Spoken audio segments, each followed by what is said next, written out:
Hello, everyone. It's LeAnn Riley, and I am here live today. Welcome. We're just getting going on our webinar today. It's live, so you get to ask questions. And today's title, oops, I got to move something just a second here. Details here. Okay, there we go. Today's title is, Are We in a Housing Bubble? And I'm going to review that and some 2021 market snapshot items, research and data that I've done. So hello, and thank you for joining me. And welcome to LeAnn Riley's Real Estate Investing Club, where I do live streams with expert speakers in the real estate investing nationally. So thanks for joining us today. And what the heck is happening and where do we go from here? As a longtime real estate broker, investor, and investment trainer coach, I'll share my 30-plus year real estate expertise and in-depth research to provide some insight to what's going on. And hopefully this will make sense out of this unique pandemic-related period and provide you a look into the future.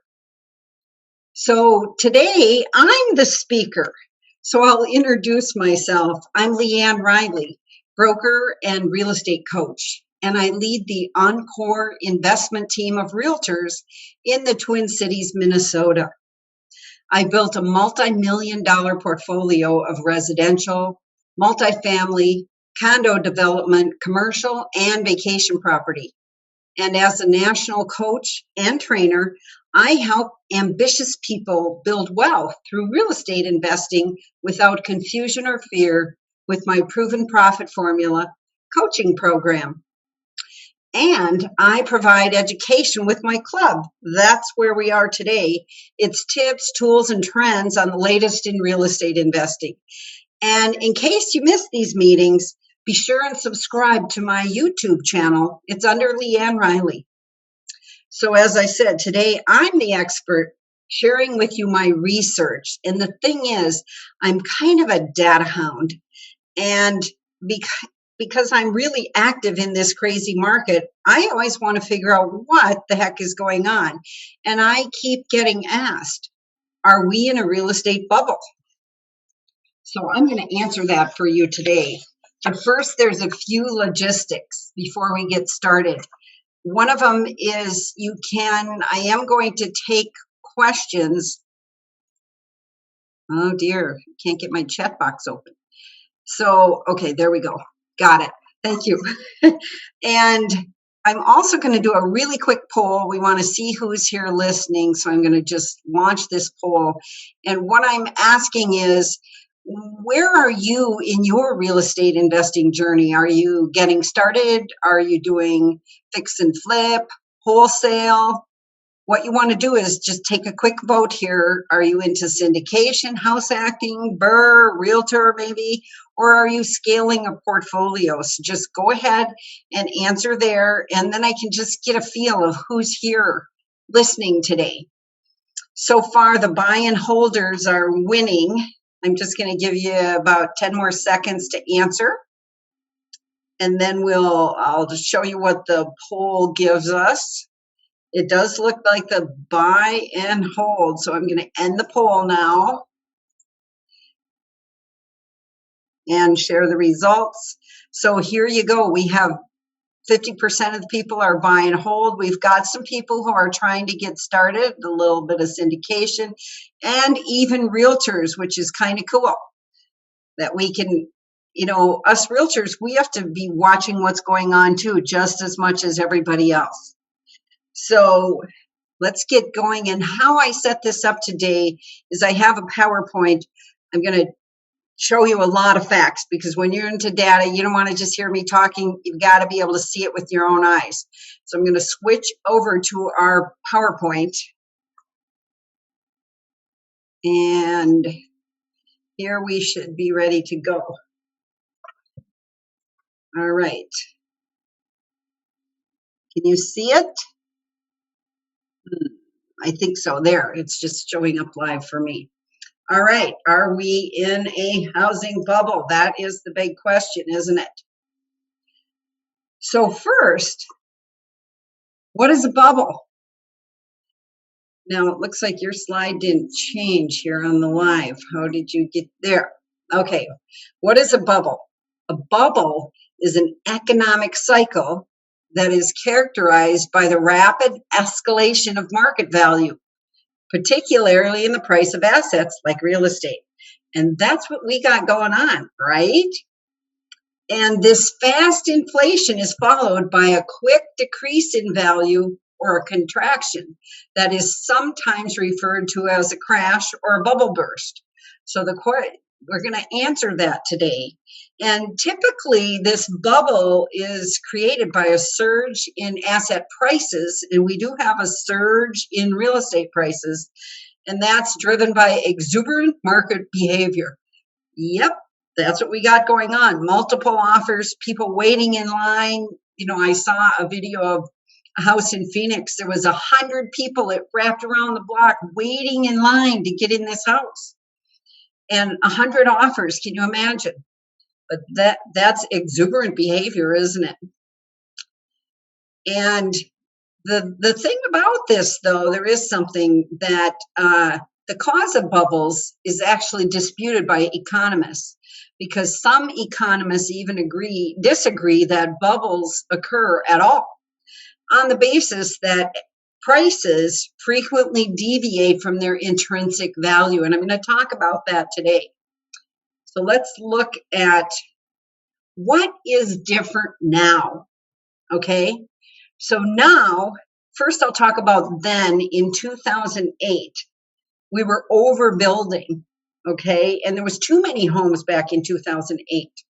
And we were in the subprime mortgage world. There was bad mortgages lending to unqualified applicants. You could have zero down and it was no look, they'll lend you the money. And that didn't work out so well, right? And there was millions of homes in foreclosure, and that economic recovery took years. This is not what's happening now. So let's look over in the now in 2021 column. Right now, we have far more buyers than we have homes for sale. By far. It's low inventory, folks. There's only qualified buyers that can get mortgages. They really tightened up. You need a 680 or a 700 credit score, or you can't get a mortgage. They have a lot of new regulations that they put in after the crash of 2008, 2009. And the lenders have to go by those guidelines. That's to protect it from not happening again. And so far, it's working. Also, there's forbearance programs after COVID that keep the flood of homes from foreclosure. Now, we will talk more about that, because forbearance, it's still on right now, but it's going to get over. So we'll chat about that.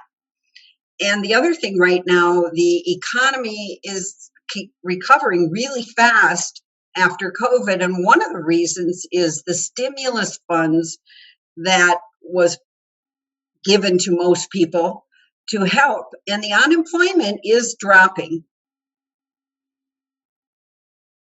So what does that mean? Well, there's really no reason for a crash right now.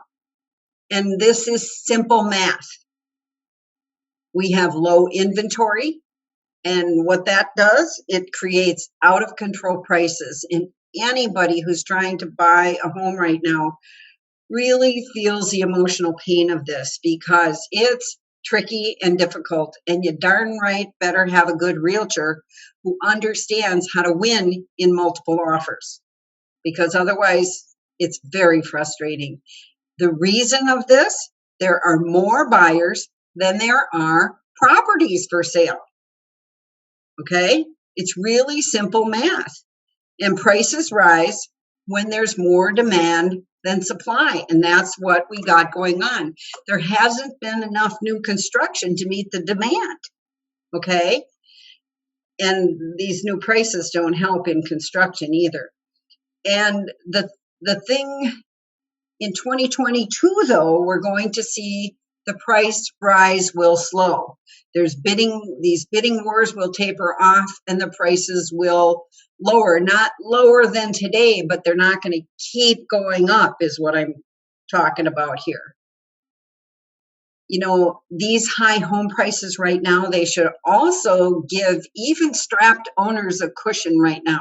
It allows them to sell their homes and potentially even walk away with a profit. People who are strapped right now are right at the edge. Because of these high prices, now would be the time to list that house.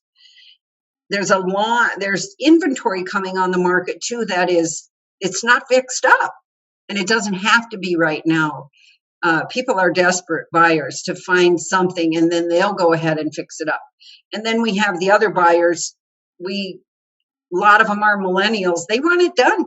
They don't have time. They got kids and jobs and dogs, and there's no time to be fixing up houses.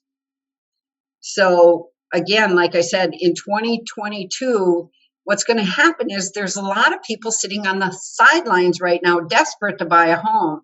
And this crazy market right now is they're scared. A lot of people are scared right now. But when the market stabilizes, there's going to be a lot of buyers who are going to come out of the woodwork to soften the blow, and it won't be nearly as brutal.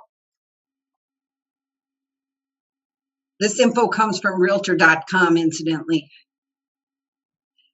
All right, now let's talk about the pandemic recovery effects.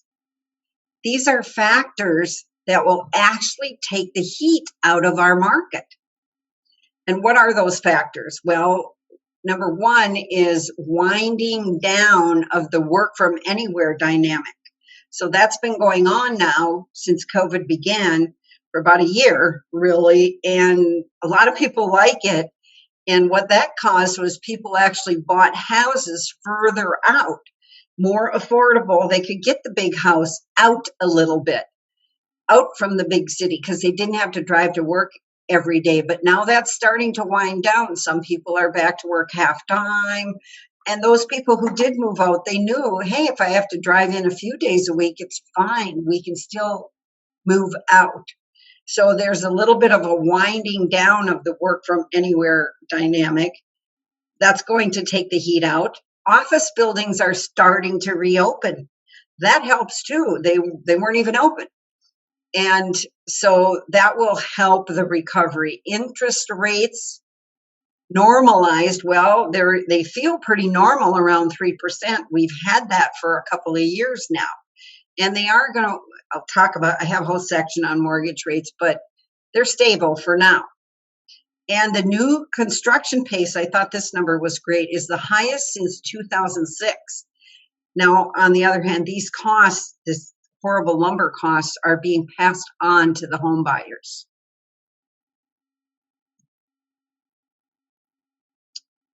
Okay, next, let's talk a little bit about April numbers. The median home list price, this is national incidentally, is up 17.2% year over year. Wowie zowie. That's a big number. That's where that extra cushion is for people who are maybe were right on the line. Now would be the time to sell, even if you go rent, because you can actually pull your money out right now. And that median list price is at a record high of $375,000. That's nationally. And I really like this map because this map shows you the top 10 markets during and in this post-COVID-19 environment. And I happen to be in Minneapolis, Minnesota. We're not in here, but Madison, Wisconsin, and Des Moines, Iowa. But you can see some of these big cities, Dallas, Atlanta, Charleston, Phoenix. Boy, I heard it's crazy down there. Just had an investor from down there come up and buy something a few weekends ago here in Minnesota because the prices are crazy down there. Okay, I wanted to show you also what are some of the statistics from, this comes from the National Association of Realtors. And what we have is, this is just the April 2021, that's the latest data we have. The May data doesn't come out for another 5 to 7 days. So right in April, we had 5.85 million sales. The MOM, that's month over month, they were down 2.7%. Year over year, it was up 33% more than a year ago. I'm not surprised, you guys, because remember, last April, the virus had just begun and we were in lockdown. So, of course, it should be up right now. Down here in the pink, the inventory is 2.4 months. That's nationally. That means that there is enough supply for 2.4 months. A healthy market has 6 months of inventory. That would be an equal buyer-seller market. We're at 2.4. So you can see why we are in a pretty tight seller's market. And in 2020, it was 4 months. We're double as tight, let's put it that way. The median sale price nationally is $341,000, and year over year, that's up 19.1%. That's what we're seeing. That's this price increase we're talking about. That's what's happening. It's everywhere. So why are people considering selling? Well, there's a lot of great reasons.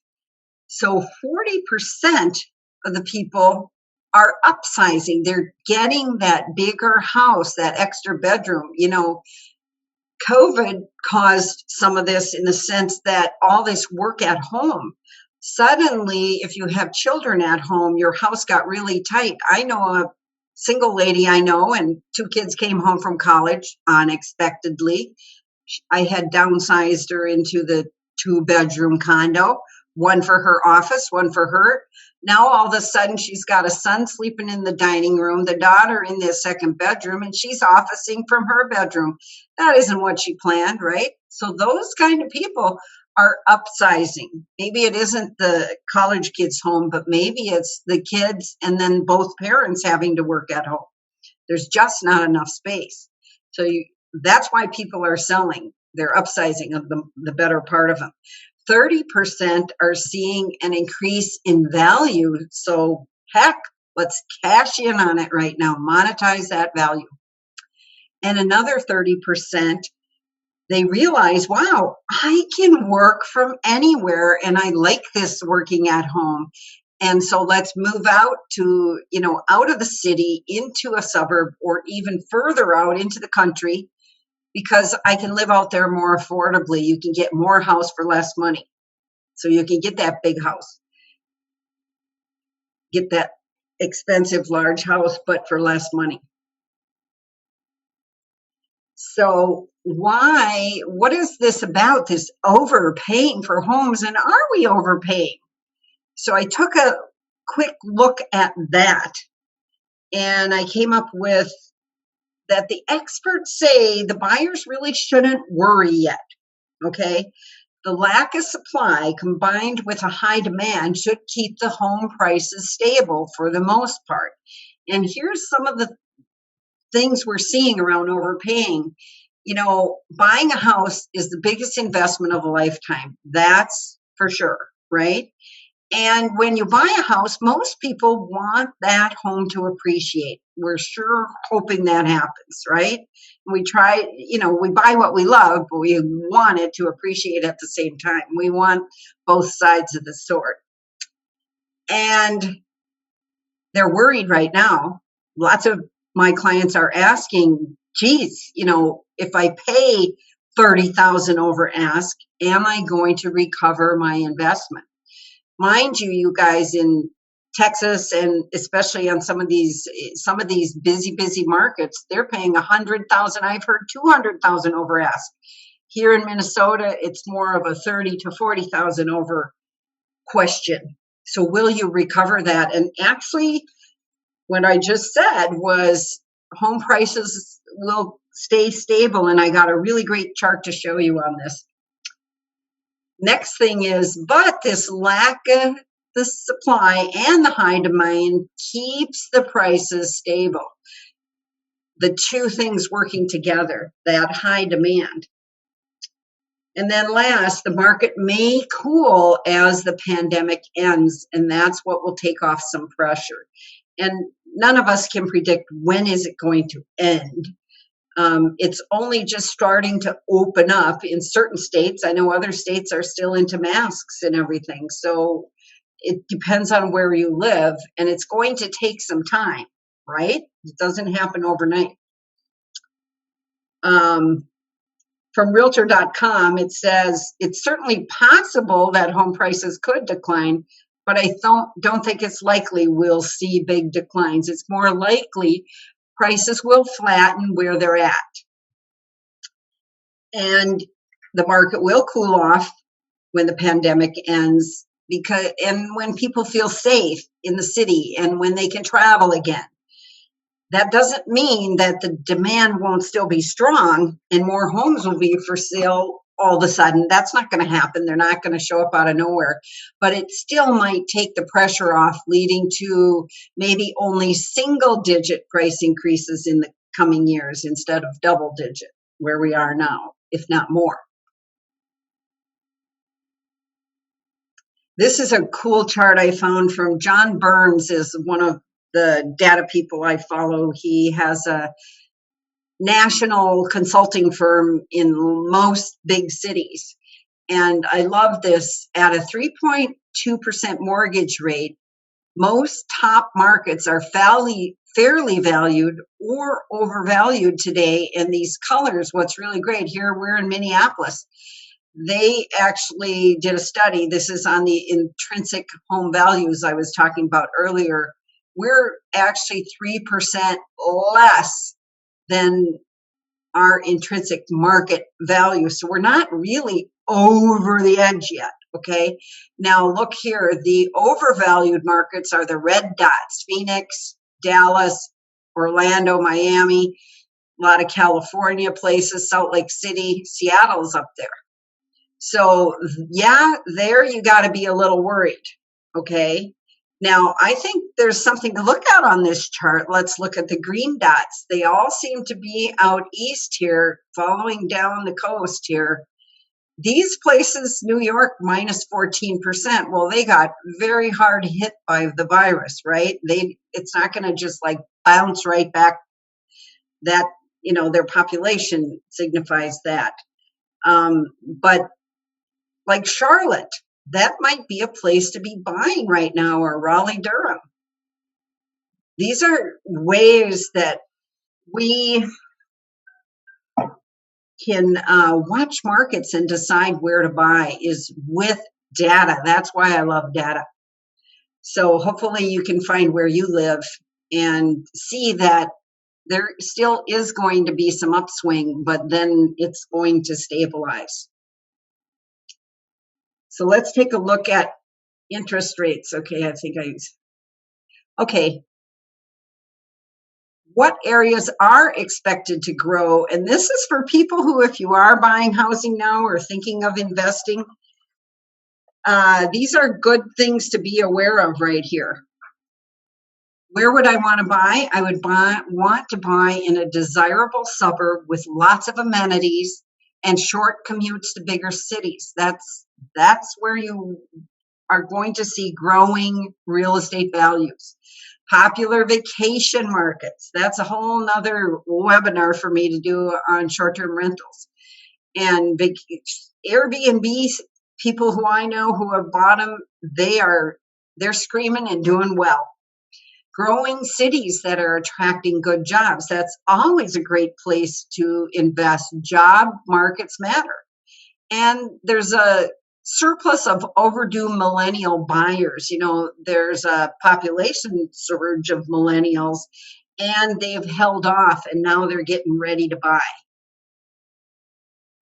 So let's talk about mortgage rates.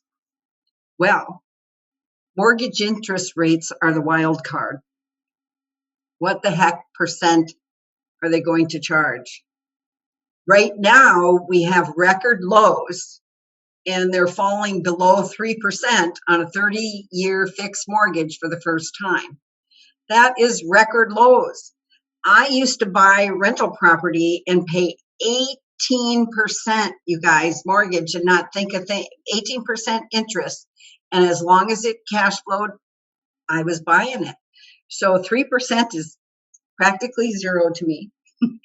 So it's interesting, and that's going to stay for a while. If the rates do go up to 4 or 5%, what will happen is many buyers won't be able to afford the mortgage payments. So suddenly we're going to lose buyers. And there is one caution I found when I dug into the mortgage arena, and that's if you look, and I will show you a chart later on rising home equity cash out. People are refinancing and taking that cash out and using it for other things. So actually their balances are getting higher, but with these low rates, their payments are staying the same. But if everybody does that, that will impact. So let's look at that affordability on those rates. And this is a great illustration and one that I use with clients, because if they're out there looking for a house that is $334,500 and the mortgage is at 3.5, I even went above what you can get today, their monthly mortgage payment would be $1,202. That same house, if they paid $350 for it, so you had to go in $15,000 over the offer, $350, same interest rate, their payment only went up $55. That's hard to get in your head. So that's a good way to, for every $15,000 you go up, your payment's about $55. So if you go $30,000 over asking price, you're really only talking about $100 a month. That really helps people even get it through their head that, oh my gosh, I have to bid that much over just to get this house. So you have to talk to your mortgage person and find out what is the effect of that and would it be worth it. And the thing is, if you're getting a mortgage, it either has to appraise or you do what they call gap appraisals. Sometimes people pay the difference. It all depends on how much you want the house and if you have any funds available to do that if you want it. The one thing that will get things to shift is when the mortgage rates rise. That's what will suck the wind out of this very, very frothy market. So we all want them lower if we're buyers. This is really interesting. There's a surge in rental investing. And this chart is based on something called the M2 money. M2 money is the measure of the money supply that's cash, checking deposits, and convertible near money, or I would call it liquidity. So this chart is interesting. Since 1982 all the way here to 2020, it's the government who increased the M2 money supply by 20+% last year. That's all that stimulus money and everything they gave us. Look at what it did on the chart. We are way, way, way up there in this liquid or cash area. So what's inflation doing to all this?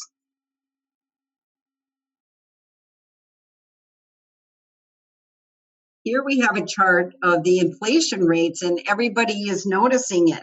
Well, lumber is a great one right there. The home builders noticed it several months ago when the price of lumber, I saw on Facebook a picture of someone who was going to do a deck or something, and they had a pile of boards, and they told the price a year ago, and then the pile of boards that price would buy this year was only 3 or 4 boards. That's pretty scary. And that's what inflation is doing. We're seeing it all over. Prices are going up. And this chart is really interesting because all these other years are full years. In the full year, the average inflation rate was 2.3 in 2019, but here we are in 2020 at 4.2%. It just shot up in April. Now, it's interesting because remember, April a year ago, we were all stuck at home. But this is the most recent chart I have. They're releasing another one tomorrow, but 4.2% in April. We're feeling it. The prices of things are going up. Now, what about also something, and I'm not into Bitcoin or all that, but many of you are, we're seeing that currency has been devalued. And here I found, this is another chart by the Federal Reserve put out by the National Association of Realtors.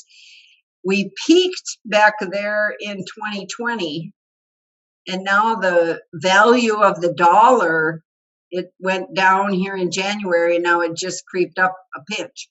But that's a big drop, and that adds to our inflationary pressure.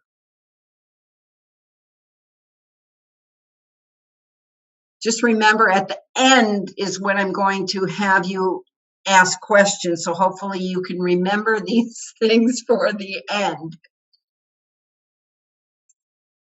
I should check in on the, let's see, my chat box. All right, so the economic forecast here, we have the GDP growth, it's up. And boy, it was hurting in 2020, but from 19, I like this comparison because, yeah, we're up.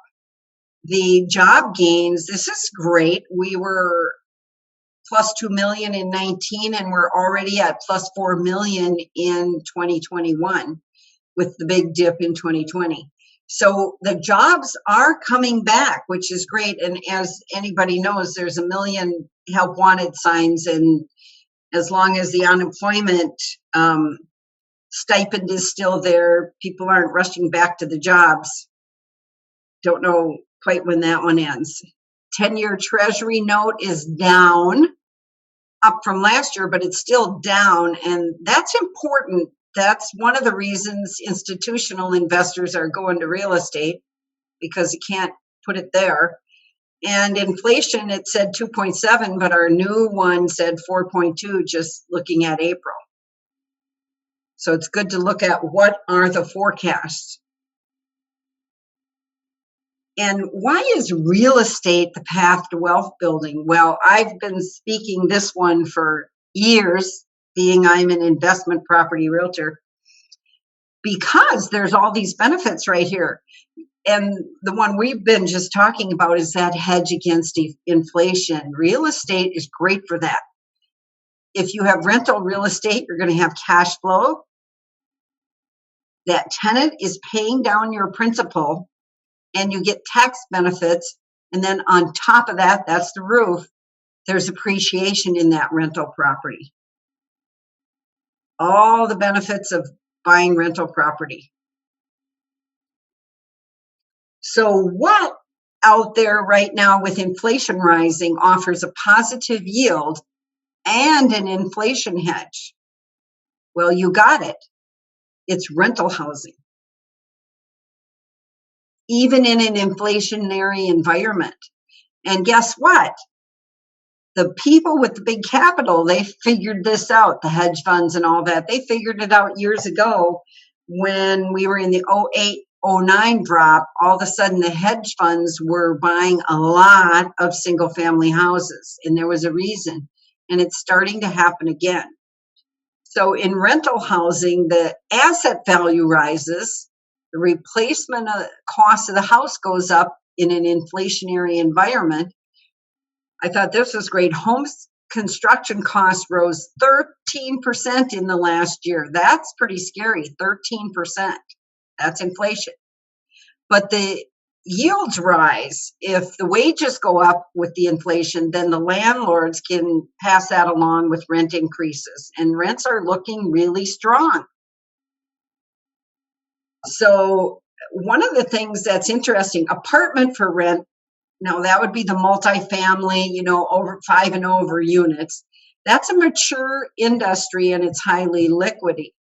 A single family house for rent is a growth industry and it's improving in liquidity. That's the category to watch, the single family rental market. So John Burns here is calling it investor mania, and I want to explain to you what's happening. So housing is leading the economic recovery. Institutional capital is feeding real estate and it's accelerating this recovery. Now, what am I talking about? Institutional capital. I'm talking about, like I said, the hedge funds. There's 3 huge players now that have entered the real estate market, in the billions of dollars players. There's iBuyers now, fractional ownership, REIT stocks, regular REITs, syndication, turnkey housing, crowdfunding. There's ways to get into real estate now if you only have $5,000 that weren't available before. And this is available.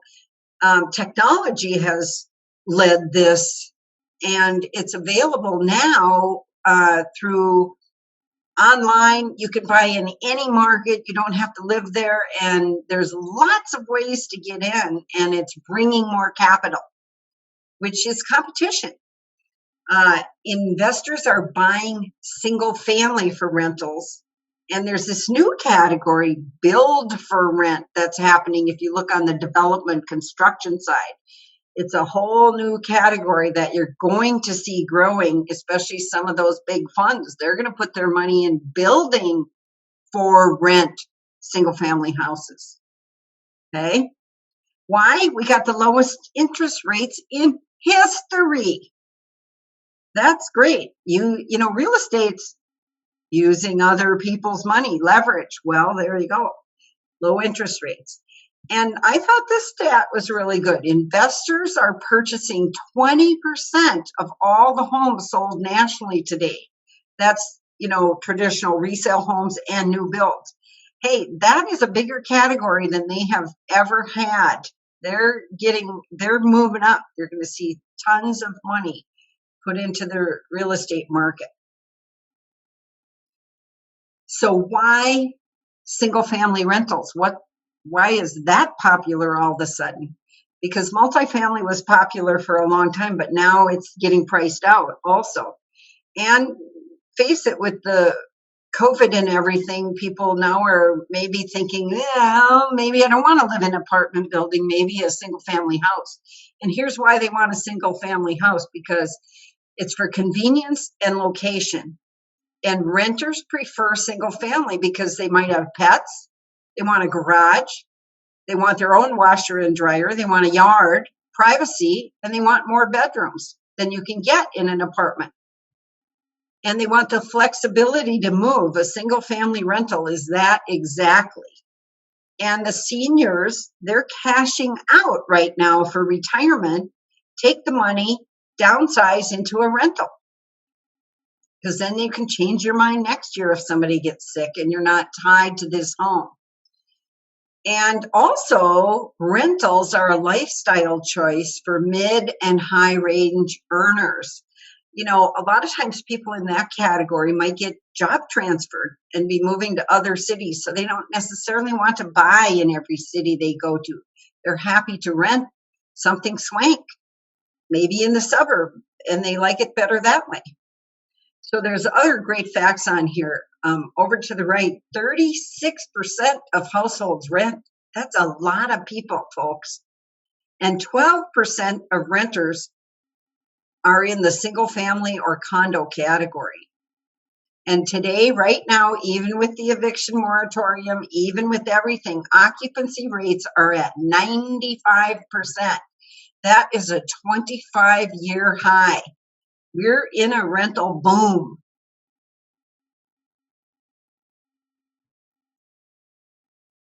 So here's actually another chart of single family rental numbers and why are all these big money people interested in single family rentals all of a sudden? Because it's an inflation hedge right there. Figure it out. The rent growth right now is at 4.2%, and the home price appreciation is at 11.8%. That is a nice hedge against inflation. Pretty cool.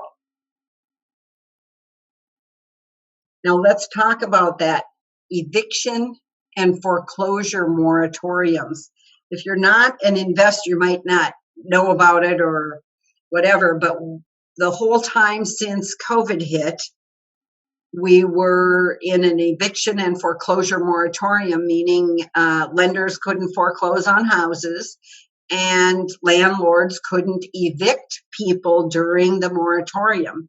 It was supposed to end in January and then February and March and April. And anyway, June 30th is when it's both likely to end, which can really change things. And we got the big question mark there, because if it doesn't end, we'll be right where we are today. But what we're going to see when it ends is kind of like musical chairs.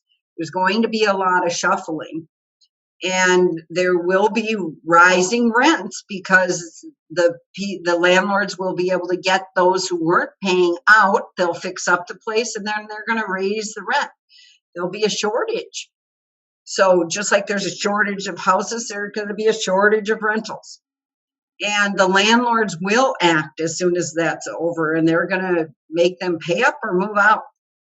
And you can expect picky landlords after this. If someone got burned and somebody didn't pay rent for 6 months, they're going to be picky on this next round of who they let into their property. And just so you know, the government has funded people who can't pay their rent. There's programs out there by cities, counties, states, and the feds that help pay the rent. And any responsible landlord should be helping their tenant get in touch with that and have this handled. So I do want to say something which I didn't put on this slide, more about forbearance. That's the other issue that is where, let's see, I found some data that said 200,000 defaults in 2021.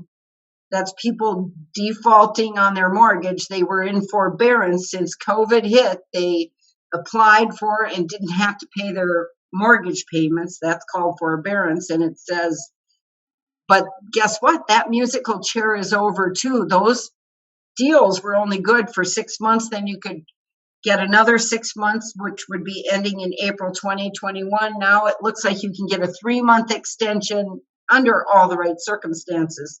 But we are going to see an increase in foreclosures, but nothing like 08. We're going to see a 70% increase in foreclosures over the subsequent 2 years.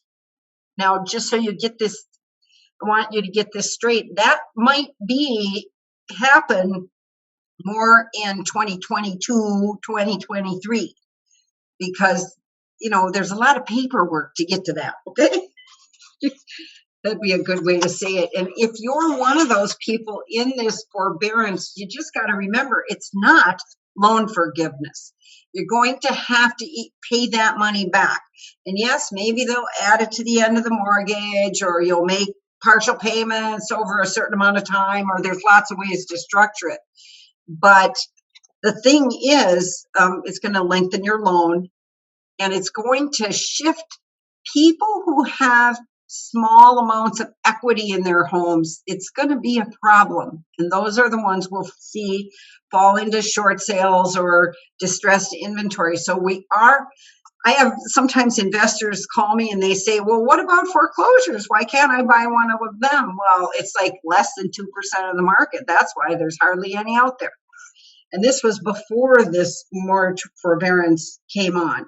So what people don't understand is at the end of this, there's something called a loan modification. Even if you did add it to the end, hey, believe me, there's fees. And that you'll have to refinance. You pay, actually, there is one good thing I saw that they came out with.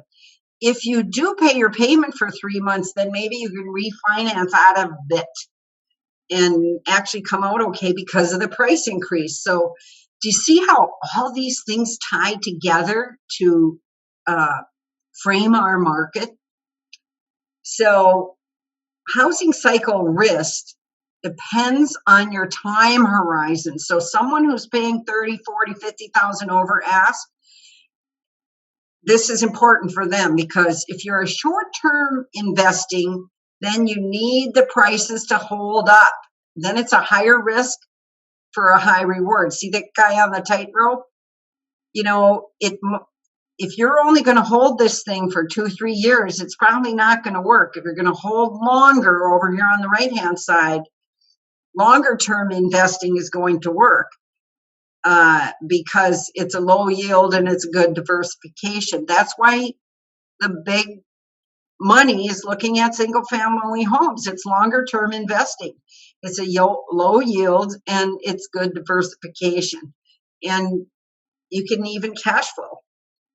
So if you're going to pay 50,000 over, that's okay, but don't expect to sell it in 2 years and maybe come out clean. So what is ahead here?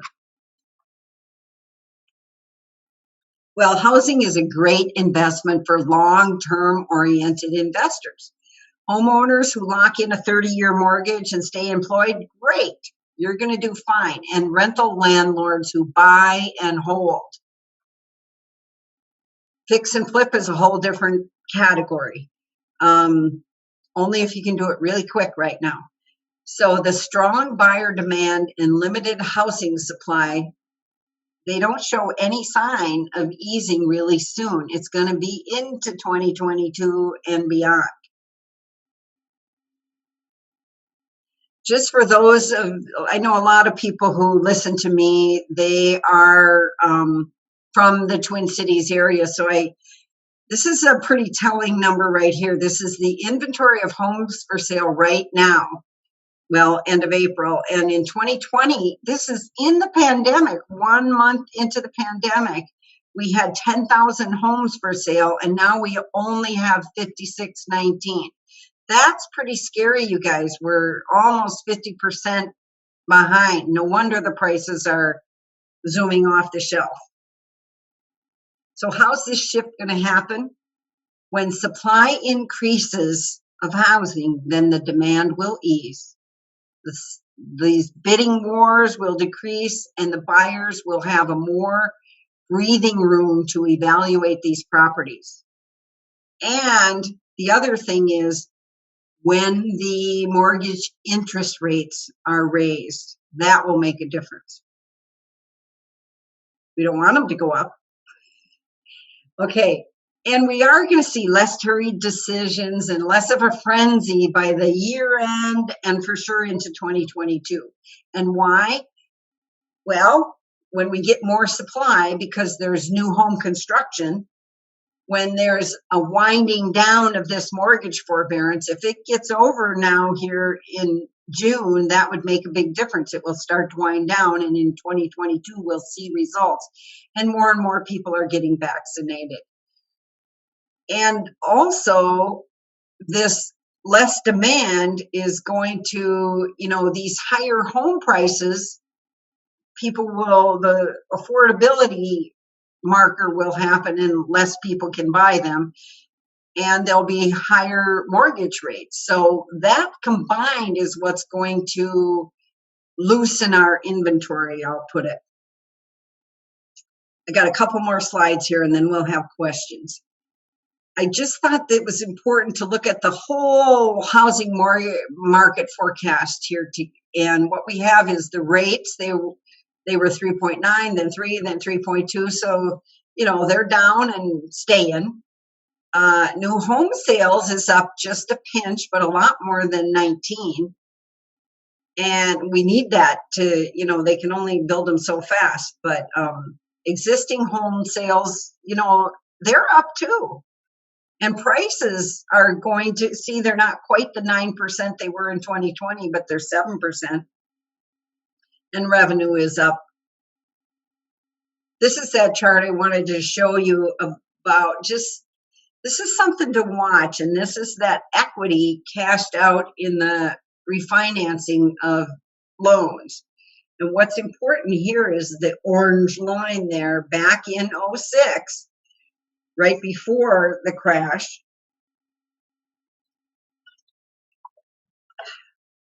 A lot of people had cashed out, or that was the zero down era. And we're getting up there right now.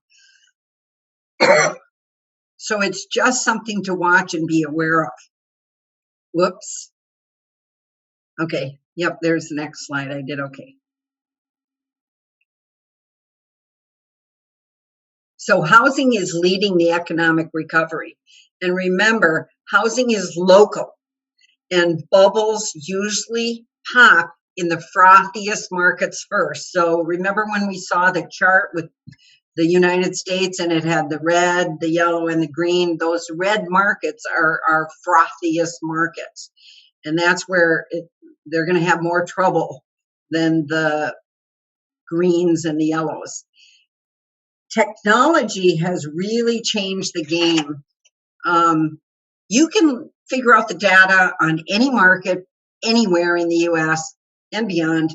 You can figure out what the house is worth, what it will rent at, right on anybody. It's amazing. So that changes the game of you looking at real estate wherever you want. And that's what I help people with in my Proven Profit Formula coaching program. I help people from New York or California figure out where should I place my money, what market, because the average Joe doesn't do this kind of research like I do and even know what market they don't know what to even look for in the market. That's what I teach. So what about that bubble? I'd say we're in the early stages of a speculative bubble, but if something unexpected happens, all could change. And I say that because we never expected COVID, and it happened. And who knows, the variant, or, who knows what could happen. So I guess I always have to say that. But the conclusion is the demand is likely to persist and the prices will stabilize. They're not just going to go up, up, up, up, up. So how do you get in touch with me or work with us or the Encore investment team? Well, there's a couple of ways, and you can book a free strategy session, which is an appointment over Zoom with me, and I'll help you either find someone on my team who can take care of you, or we can talk about the Proven Profit Formula coaching program. And how you do that is on this slide. You can check one of those links, and that's how you book a strategy session. So I can help you figure out what your next move is in real estate. And then be sure to check out my YouTube channel, because over there I have these live streams where I interview experts, or this presentation will be over on my YouTube channel. And I think Jeannie put it in the chat, and now I see some things rolling into the chat. Yeah, she put these links over there. So now I'm going to open it up for questions. So who on here has a question? Go ahead and put it in the chat. Somebody must.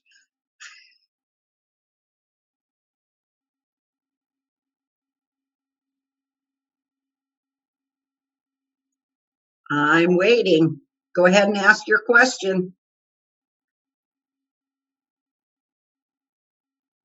That was a lot of data, wasn't it? There we go.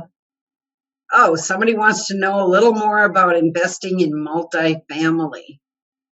So, yeah, there's a lot of ways to do it, all the way from house hacking, which is where you first maybe you buy a house and you have roommates. That might be house hacking. Or the next way would be to buy a duplex, and then you live in one side and renters live in the other side, all the way down to being a buy and hold single family investor, which I'm seeing more of that too. Buying a single family in the suburbs is really a good way to look at appreciation and the inflation hedge, just like they're saying there. And if you look at I like to look at the national stats because that tells other markets are ahead of us here in Minneapolis. So yes, I understand this market and I do different presentations on the Minneapolis market, but to look at the whole big picture, we can learn a lot from those markets that are ahead of us so that we as investors can be smart and make a move before, buy that house in the suburbs. I know one of my agents just sold several people some suburban houses, and it's in anticipation of what's coming. So we're ahead of the curve. That gives you appreciation when you're ahead of the curve. That's the whole idea. You got to buy in appreciating areas. So I'm going to end today then, since we don't have anybody with questions. That's because I blew them away with all the data, I think. So thank you so much for joining me for LeAnn Riley's Real Estate Investing Club. I go live on the second Wednesday of every month with guest speakers all about real estate. Oh, we finally got a question over here in the Q&A. Let me see. Okay, so you mentioned it's better to sell, cash out, and rent. However, if the prices will be stabilized, what's the point of selling now for $100 more in 2 years? Great point. It's only good to sell if you're nearing maybe you want to get out of the big house to the smaller house, from the smaller house to the bigger house. What are you going to do with the cash out is, I guess, the point here. How are you going to invest it to get a better return? Right now, it's tied up in your primary home. Can you take that cash, invest it somewhere, and make some money on it? That's what I mean by selling now. If you're going to, like, I have some investors, they own some multifamily buildings, and right here when the prices were really high, they said, heck, might as well sell them. But you know what they did? They took that same money and they put it in, I guess it's still in the real estate market, but it's in the bigger real estate market. And one is in a syndication and one is something called a DST, Delaware Statutory Trust. Those are just other places where they could put the same money. It's making the same return. But what it is doing, what's really exciting, is they don't have to go over there and fix it or do anything. So they got rid of 21 units and now they can go on vacation and they have more free time, which is the whole reason they were building a portfolio. So now was the time to put some of that money somewhere else. And would you recommend investing in pre-construction homes? That is one of these trends I'm seeing where they are buying some newer pre-construction homes to rent. There's good money in that. People will pay a high amount for a really nice rental. Okay, now we're getting, Bridget, thank you. She says, no question, this was amazing. I think you did blow us away. Love it. And after forbearance, won't there be more foreclosures and good deals? Yes, there will be some. There will be some good deals. And especially I know right now fix and flippers are having a heck of a time. They can't find anything. So there will be some of that inventory that people can't afford to fix up that they want to move. That's happening right now, though, too. I can say this as a listing agent. You can just put about anything on the market right now, and there's buyers for it because the inventory is so low. And Linda says, I wonder why demand for houses is going crazy. Population hasn't exploded, so where are the buyers coming from? Well, like I said, a lot of buyers want to upsize. That was the biggest category where they came from. And that virus and everybody staying home, a lot of things happened socially for people too. Couples ended up getting divorced. They didn't like living together. There's a whole lot of societal things that came out. A lot of people buried themselves in work and never being home, and being caused to be home changed things. So I think a lot of the buyers are coming from that, even just societal changes. The family members may have died during COVID and people rearrange their lives. That's what all this buying is about.